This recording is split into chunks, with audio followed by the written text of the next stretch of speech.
अंग्रेजों की तोपें भी जिसके आगे झुक गई। आज बताऊंगी बहुजन किस गौरवशाली इतिहास के वारिस हैं। वीडियो को लास्ट तक देखना साथियों। जब जब इस देश के भीतर आजादी के आंदोलन का इतिहास लिखा या पढ़ाया जाता है तब तब पन्नों पर कुछ गिने चुने चेहरों को चमका दिया जाता है। हमें बताया जाता है कि आजादी बिना तलवार बिना ढाल के आई थी, लेकिन आज मैं रेशमा तिवारी इतिहास के उन किताबों के पन्नों को फाड़कर आपके सामने वो कड़वा वो खोखला हुआ सच रखने आई हूं जिसे मुख्य धारा के इतिहासकारों ने साजिश के तहत दबा दिया।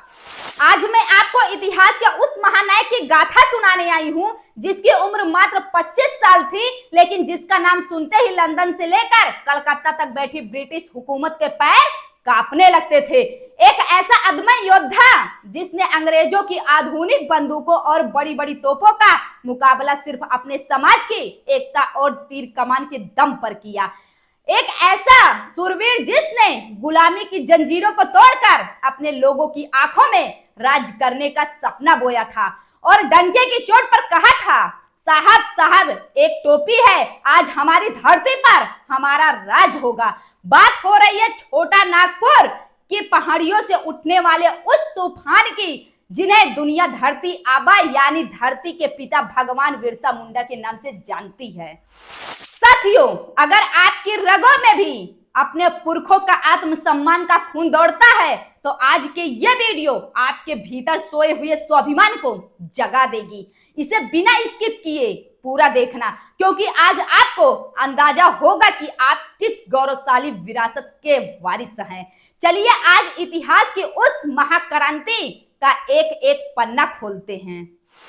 साथियों, इतिहास को समझने के लिए पहले उस दौर की कड़वाहट को समझना जरूरी है। हम बात कर रहे हैं 19वीं सदी की आखिरी दशकों की। 15 नवंबर 1875 को झारखंड के खूंटी जिले के उलीहातू गांव में एक शेर का जन्म होता है। नाम रखा जाता है बिरसा मुंडा। वह दौर हमारे समाज के लिए, हमारे आदिवासी भाई बहन के लिए कोई सामान्य दौर नहीं था। वह जुल्म और नाइंसाफी की पराकाष्ठा का समय था। अंग्रेजों ने इस देश की सत्ता संभालने ही सबसे गंदी नजर हमारे जंगलों और जमीनों पर डाली। मुंडा समाज में सदियों से एक व्यवस्था चलती आ रही थी जिसे खूंट कटी व्यवस्था कहा जाता था। मतलब मुंडा समाज में सदियों से एक व्यवस्था चलती आ रही थी जिसका मतलब था कि जमीन किसी एक आदमी की नहीं बल्कि पूरे समाज की मिलीजुली संपत्ति है। इस पर कोई किसी को टैक्स नहीं दे सकता। इस व्यवस्था का मतलब था कि जमीन पूरे समाज की साझा संपत्ति है। इस पर कोई एक का मालिकाना हक नहीं है और न ही इस पर कोई किसी को टैक्स दे सकता है। लेकिन अंग्रेजों ने क्या किया, उन्होंने Chota Nagpur landlord and tenant procedure act लागू कर दिया। उन्होंने हमारे पुरखों की जमीनों को हड़प लिया और बाहर से लाकर ऐसे दलालों, जमींदारों और सूदखोरों को वहां बिठा दिया। मतलब ब्याज पर पैसा देने वाले, यानी जो लोग मजबूरी का फायदा उठाकर भारी ब्याज वसूलते हैं और बाद में जमीन हड़प लेते हैं, जिन्हें स्थानीय भाषा में दिक्कू कहा जाता है। इन दिक्कुओं और जमींदारों ने हमारे सीधे साधे समाज पर ऐसा जुल्म ढाया कि रोंगटे खड़े हो जाएं। जो आदिवासी अपनी जमीन का मालिक था उसे अपनी ही जमीन पर बंधुआ मजदूर बना दिया गया। अगर कोई भाई टैक्स नहीं दे पाता तो उसकी जमीन छीन ली जाती, जिसकी खड़ी फसल जला दी जाती और हमारी माताओं बहनों की इज्जत पर हाथ डाला जाता। कोर्ट कचहरी पुलिस कानून सब अंग्रेजों के थे, सब बिके हुए थे। हमारे समाज की सुनने वाला कोई नहीं था। चारों तरफ सिर्फ लाचारी, भूख और हाहाकार था। इसी घोर अंधकार के बीच उलीहातू की पहाड़ियों से एक आवाज गूंजती है जो पूरे समाज की सोई हुई चेतना को झकझोर कर रख देती है। महज 20 साल का एक नौजवान जिसकी आंखों में अपने समाज की बदहाली देखकर खून उतर आया था, उसने खड़े होकर जुल्म के खिलाफ उंगली उठाई। बिरसा मुंडा ने समझ लिया था कि अगर आज चुप रहे तो आने वाली पीढ़ियां हमेशा के लिए गुलाम बन जाएंगी। उन्होंने पूरे छोटा नागपुर के गांव का दौरा करना शुरू किया। वे रात रात भर चलकर जंगलों में गुप्त बैठ के करते थे। उन्होंने अपने समाज को एक नया नारा दिया, उलगुलान। साथियों, उलगुलान कोई साधारण शब्द नहीं है। उलगुलान का मतलब होता है एक ऐसी महाक्रांति, एक ऐसा विद्रोह जिसमें समझौता की कोई गुंजाइश नहीं होती। यह जल जंगल जमीन और अपनी नस्ल को बचाने की आर पार की लड़ाई थी। बिरसा मुंडा ने समाज के सामने खड़े होकर गर्जना की कि यह जमीन हमें हमारे पुरखों ने दी है, हमने इन जंगलों को साफ किया है, हमने इन्हें सींचा है।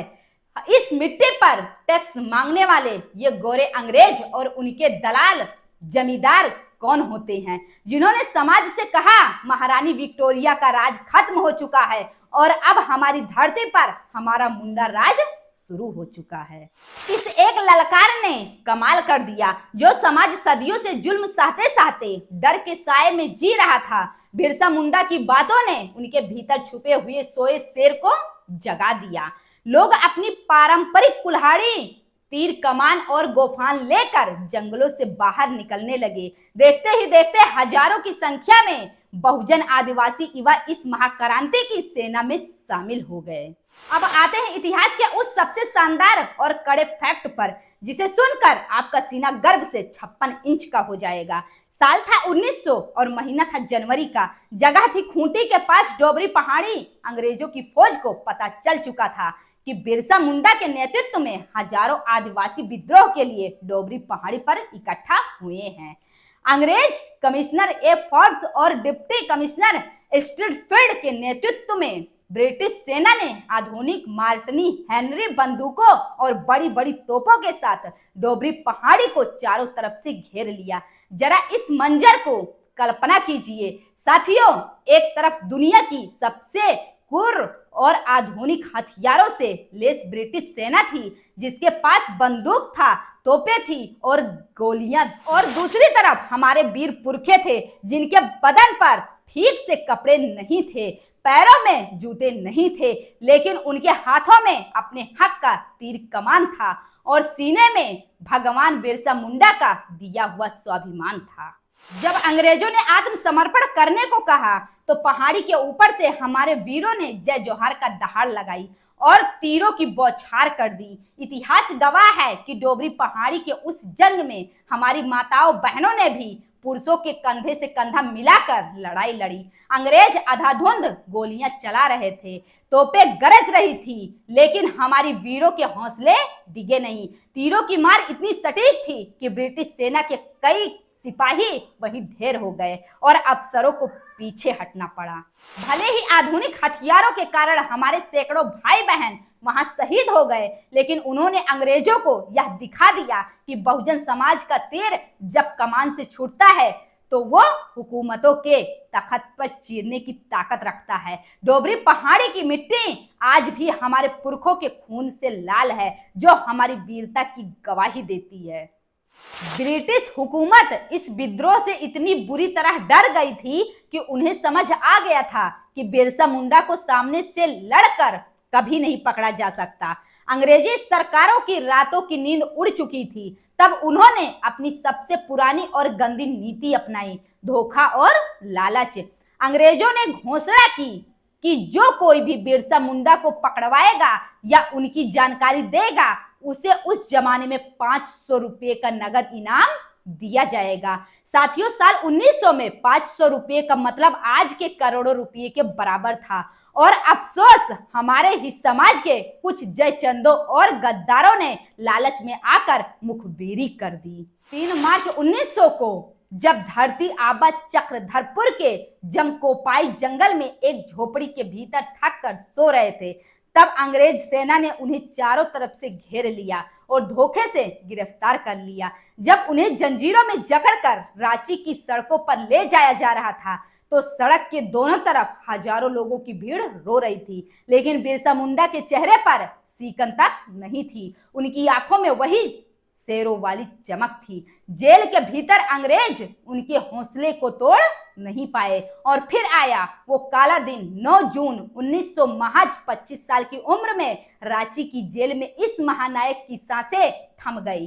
अंग्रेज प्रशासन ने पूरी दुनिया के सामने झूठ बोला कि बिरसा मुंडा की मौत हैजा बीमारी के कारण हुई है, लेकिन आज सच सुनिए साथियों, यह सरासर झूठ था। बिरसा मुंडा को जेल के भीतर खाने में धीमा जहर दिया जाता था, क्योंकि अंग्रेज जानते थे कि अगर यह 25 साल का शेर जेल से जिंदा बाहर आ गया तो भारत की धरती पर ब्रिटिश साम्राज्य का अंत तय है। साथियों, बिरसा मुंडा भले ही शारीरिक रूप से हमारे बीच से चले गए, लेकिन उनके विचार आज भी अमर हैं। उन्होंने महज 25 साल के जीवन में जो कर दिखाया वो लोग 100 साल जीकर भी नहीं कर पाते। उन्होंने हमें सिखाया कि अपनी मूल पहचान पर गर्व करो, पाखंड और अंधविश्वास को छोड़ो और अपनी जमीन व हक के लिए लड़ना सीखो। और यही वजह है कि जब युग पुरुष बाबा साहब डॉक्टर बी.आर. अम्बेडकर ने इस देश का संविधान लिखा तो उन्होंने धरती आबा बिरसा मुंडा के इसी संघर्ष को कानूनी और संवैधानिक ताकत दी।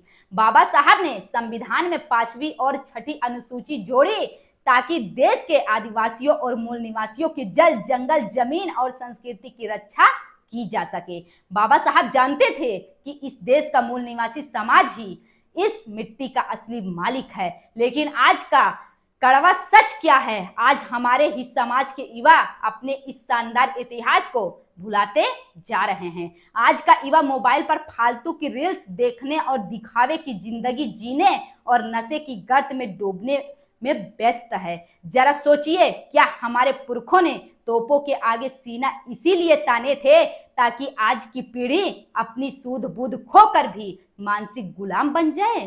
तो साथियों, आज वक्त आ गया है कि हम अपनी इस सोई हुई चेतना को दोबारा जगाएं। हम अपनी इस मूल पहचान को पहचानना होगा।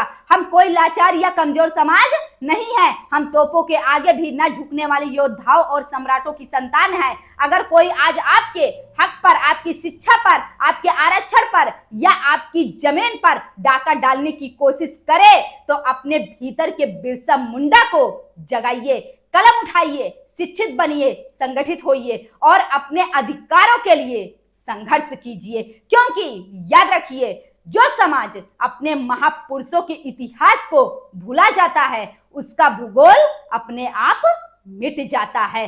कमेंट बॉक्स में अपनी ताकत दिखाइए। नमो बुद्धाय। जय भीम, जय संविधान।